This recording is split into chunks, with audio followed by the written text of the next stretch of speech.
if you have grievances and you want to get violent over those grievances, I guess that's your prerogative, but choose your enemies well, because I tell you what, you're going up against some major opposition when you start burning private property and destroying private property and attacking people that are innocent victims. So just because you're a victim, and I don't question that black people are, or that people of color are, that's absolutely, I'm convinced that's true. But don't make other victims in the process of addressing your own grievances, because it's going to lead to a very, very bad situation for all of us.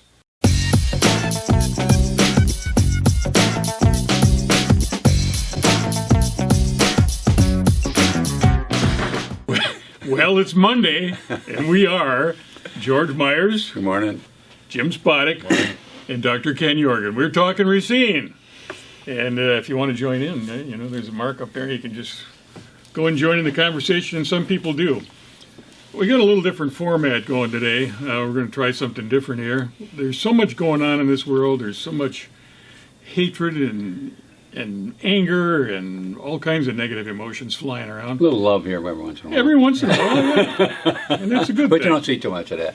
But we decided that we're going to take about 5 minutes apiece. Longer if we have to, less if we get done early. And we're just going to talk about current events a little bit, and hopefully it'll touch your heart and maybe quiet things down a little bit. So I guess I'm going first because we're going in alphabetical order, right? That's good with me. And Jorgen is at the end of the alphabet, and that's where we're going to start. I think I'm going to define some terms here, because you hear a lot of these things thrown around, and I'm not sure that people really understand what these words mean. Prejudice. A preconceived opinion that is not based on reason or actual experience. Preconceived judgment or opinion. An adverse opinion. Or leaning formed without just grounds and before sufficient knowledge. In other words, you got an idea of what somebody's going to do without any reason for believing that. Bigotry. A lot of people don't know what bigotry is. Intolerance toward those who hold different opinions from oneself. If somebody's got a different opinion, you automatically assume that they are wrong, and you very, very strongly oppose them. And that's how a lot of arguments get started. Racism, here's a big one. What does it mean? Well, racism is the belief that different races possess distinct characteristics, abilities, or qualities, especially so as to distinguish them as inferior or superior to one another. Well, it's really not true. I mean, this whole thing of races is kind of prejudicial in itself. I mean, there really aren't different human races. We're all human. We have different qualities. We have different colors, we have different textures, we have different skin colors and textures. But in terms of like being inherently different simply because of those physical characteristics, that's not true. And it's been proven time and time again. If a person is raised by a family outside of their race, they grow up being just like their family. So if racism were true, they wouldn't. Merriam-Webster talks about it too. It's a belief that race is the primary determinant of human traits and capacities, and that racial differences produce an inherent superiority of a particular race. Discrimination, prejudice or prejudicial outlook, action, or treatment, the act of practice or an instance of discriminating categorically rather than individually. That's like looking at somebody as a member of a group and automatically assuming you know something about them rather than them as an individual. How about a couple of positive things? You ready for that? Yeah, let's go for that. How about empathy? Empathy is the ability to understand and share the feelings of another. Understanding, sympathetic awareness, or tolerance. I tell you what, there's so much going on right now, and there is so much unrest and hatred, and you go on the internet, and it's absolutely nuts. We talked about that earlier today. People are just making wild claims about each other without really knowing each other. If you find out that somebody is a Democrat and you're a Republican, or if you find out they're a Republican and you're a Democrat, just as an example, because that's pretty popular right now with the presidential campaign going on, you automatically assign certain negative characteristics to them before you even talk to them. And it ends up where people are firing back and forth on Facebook. And I'll tell you what, sometimes I've even had discussions with friends who I thought I was in sync with. And it's like all of a sudden you say something and it's like, holy crap, now I'm the enemy? How did this happen? Calm down. We're not all statesmen. Sometimes, most people have good hearts. I actually firmly believe that. And sometimes you're not able to articulate exactly what your feelings and emotions are. And so you use words that maybe set somebody off. And the next thing you know, there's a confrontation and a disagreement. And man, just back off and relax a little bit. I'll give you an example of one day I was driving along Charles Street and I came to Gould, and there's a car there and the guy is not moving, and I see him talking to the woman in the seat next to him, so I give the horn a little toot. Boop, just a little one. He steps out of his car and gives me that. Well, you know what I did? I got out of my car. By the time he was back in his car, by the time I got up there, and I leaned down and I says, "You need a hand? You need some help?" And he looked at me dumbfounded, and the woman that was with him said, "The man asked you if you need some help." He said, "Yeah." So he got out, she got behind the steering wheel, we pushed his car so it was out of traffic. Not a problem.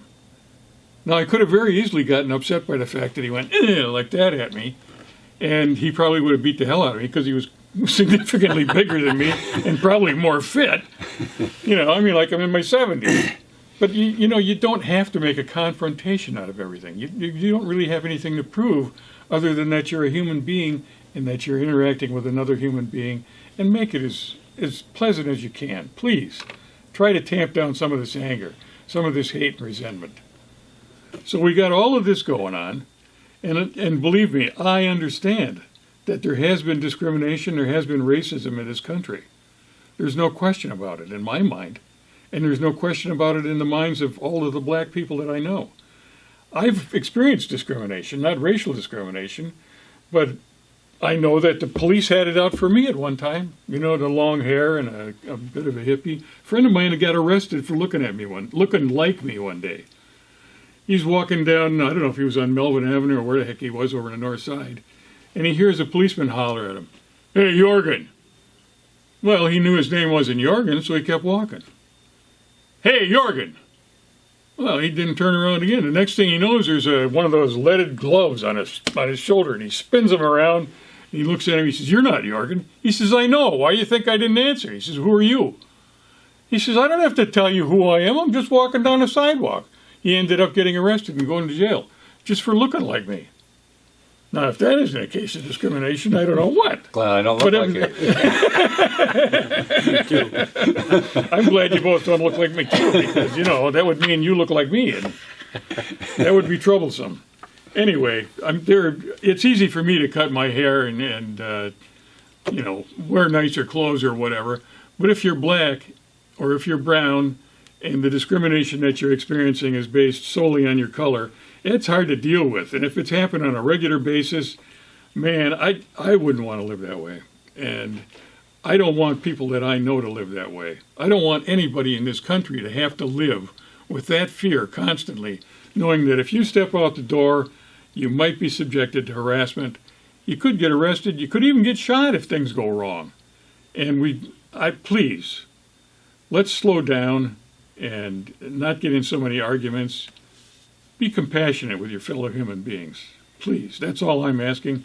That's how. I don't know if I've spent 5 minutes or not, but that's my message. So, who's next in alphabetical order? I think Spodek is. Well, I'm going to let George go because I'll probably have to soften George.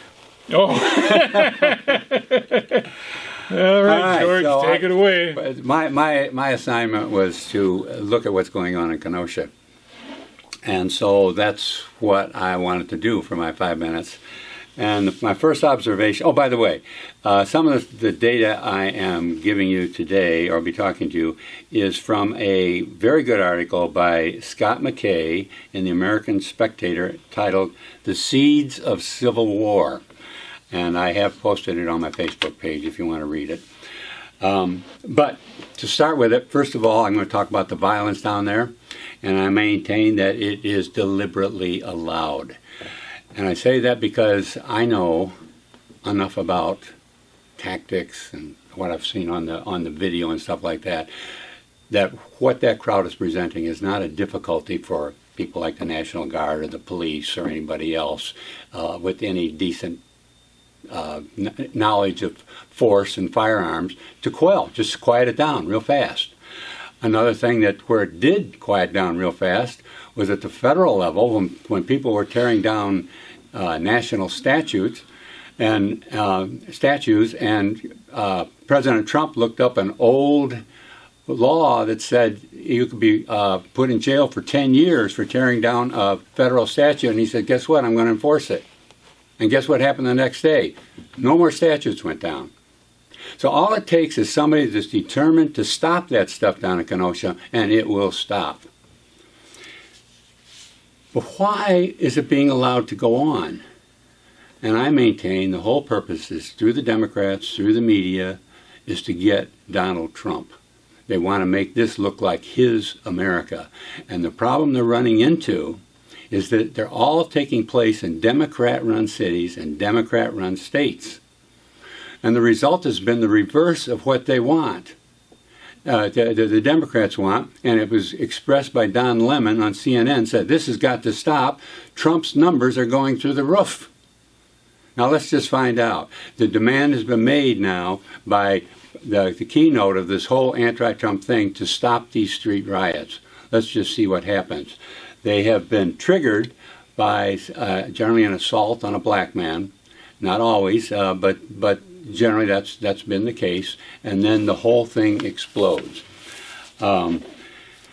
As the article points out, there was something like that was going on in Austin, Texas, and one of these demonstrators went up to a Uber driver who just happened to be an active American sergeant who was moonlighting as an Uber driver. He pointed a gun at him, and guess what?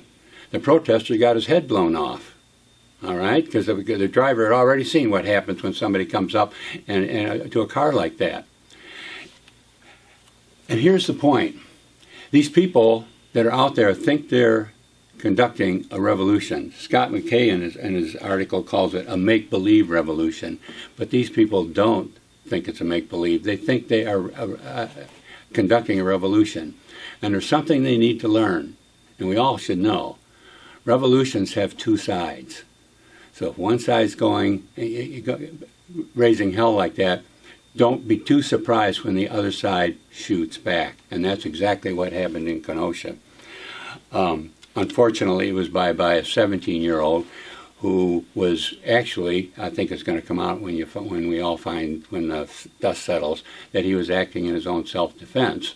But he had been down there. He went in the morning to help clean up some of the graffiti that had been on some of the schoolhouses, the high school down there.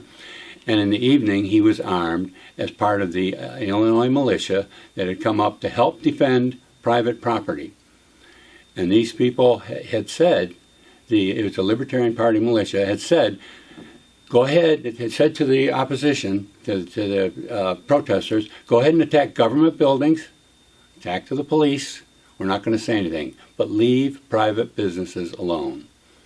Well, they didn't. They left the police alone. They left the government buildings alone, and they went after private businesses. And so the militia stepped in. Now, unfortunately, Kyle Rittenhouse is 17 years old. He's just a young guy. But as the article says that I posted by McKay, in a real revolution, people get killed because more than one side is fighting. And that's what we better wake up to. There seems to be a revolution, if it's coming from the source that I'm saying, of the socialists trying to take over this country. They don't give a darn about businesses. They care more about controlling people, whether it's through masks or whether it's through regulations or whatever it is. That's their objective. Take control of people. And we're seeing it reflected right here in Racine, where Corey Mason, who's a member of that Democrat Party, is putting out programs to control property owners. Anybody that has rental property has got to be regulated and watched. He's destroyed more than one big project in the city of Racine because he comes in with his Democrat ideas about what they have to have in the way of Green New Deals and this type of stuff, and all extra tens of thousands, hundreds of thousands of dollars in expenses. So that's the type of thing that has been going on here. He's been backed up by people like Trevor Young and John Tate Jr. In this endeavor. So it's in Racine now. There is a confrontation. There are the sides that I see it as building up. And if they're going to keep pushing, the other side's going to be pushing back. So expect more violence, or I'll settle down and do like Doc says, just practice some good manners, and maybe we can talk this thing out. But the way as I'm seeing it on the street now, that's not going to happen. So expect more of it. Thank you, sirs. All right. All right. Well, that should get our show going. Okay. I want to break it down in three kind of different, I have an opinion on three different things. The BLM movement, politics, and then Racine and Kenosha. I'm going to start with the Black Lives Matter movement. I think it's been faulty from the beginning. Not necessarily from the beginning. I think it's been hijacked somewhat. And I think that it's like a theater. If you go to a movie or a theater, what you're trying to do with a movement is to have the general public have a feeling about it, most likely sympathetically, that my movement is a movement and I want it to be adhered to in a community and accept it and at least understand it. I want to break it down to the civil rights movement of the 60s, and I want to move it to the Black Lives Matter movement currently.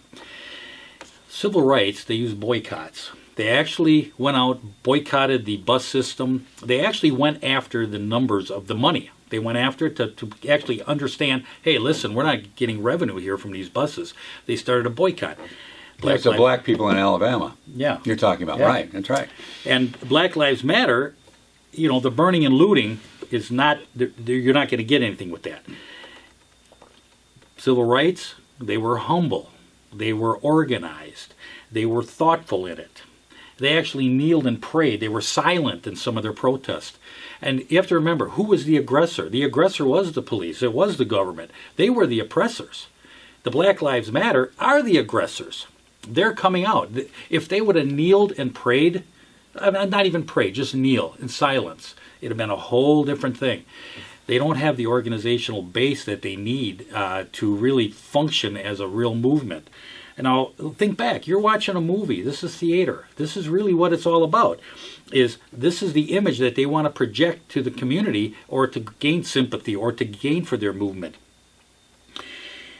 They're narrow.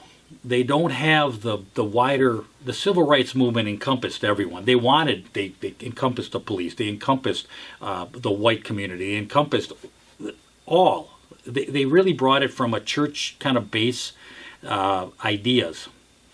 They actually dressed when they went out and protest. They wanted that image of respectability. Now, granted, it was a different time. I understand that, but they wanted that respectability, that we are respectful people that have been subjected to things that are not necessarily right. And the white community accepted that. They actually had some sympathy. I mean, but you had they set up protests. Rosa Parks was set up. The lunch counters. They had those things. But they used those to benefit the movement. The Black Lives Matter is very narrow. You have something that says all lives matter. Say that in a group with Black Lives Matter and see what kind of response you get. They do have hate speech. They use profanity. That's not going to work. That's not reaching that theater group in Middle America. Your point is not getting across. Now we go to politics. Now the Democratic Party came in, and that's theater. That's all theater. They came in and said, geez, Black Lives Matter, that's a movement that we could utilize in our campaign. They didn't give Black Lives Matter anything. They took from Black Lives Matter. They're the ones that actually took.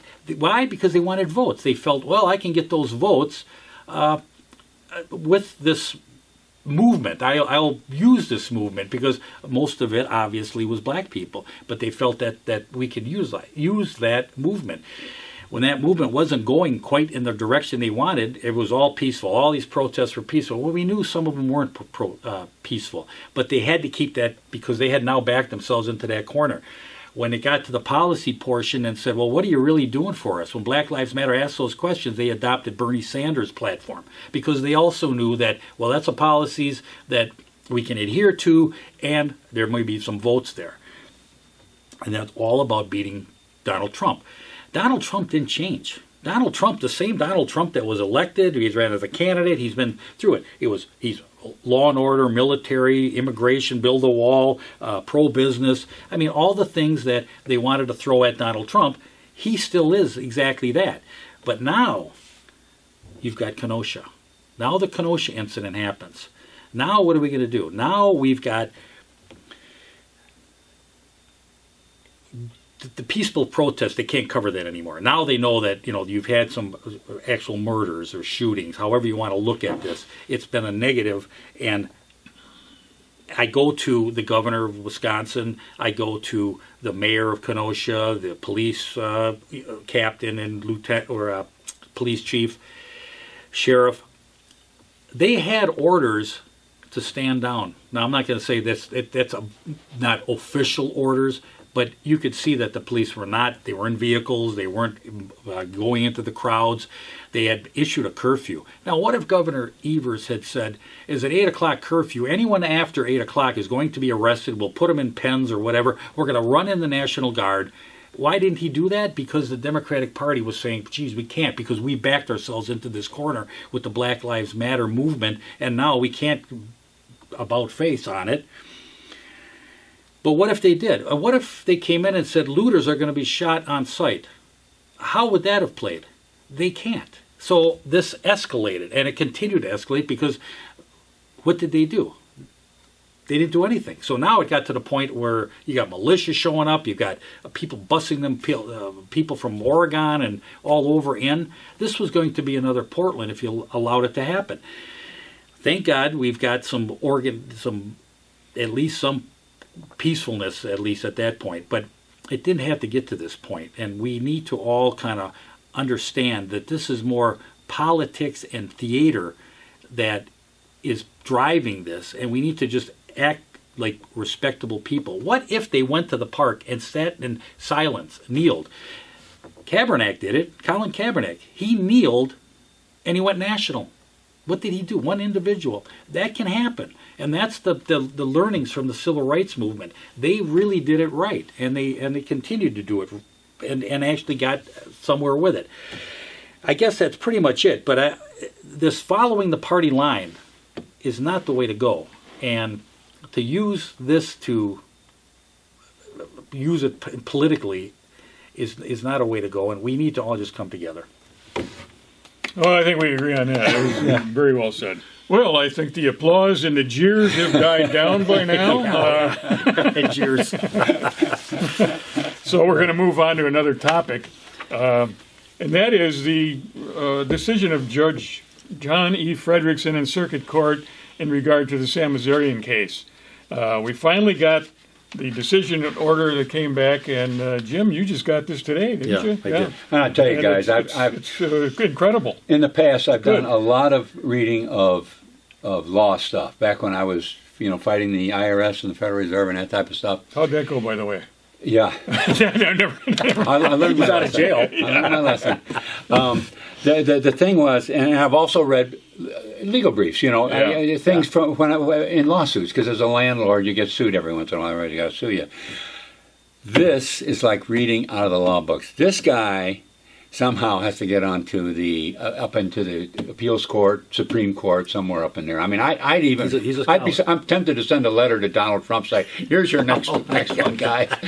Well, we're all in agreement. This guy is good. I mean, and it's not that he's conservative. It's just that he bases his decisions on the law. It was like reading a well-researched. How they get all their law clerks together and all this type of stuff and write this stuff that goes into the law books. Yep. This was magnificent. And he obviously took his time. He wrote a 13-page decision, and it's good to see somebody that's really thoughtful, that doesn't base his decision on emotion or on what he thinks that the establishment wants him to do. Right. I mean, he Right. based this on law. He makes good references, and I'm very pleased. And really, this But by the way- decision. Well, I just want Go to ahead. finish one thing.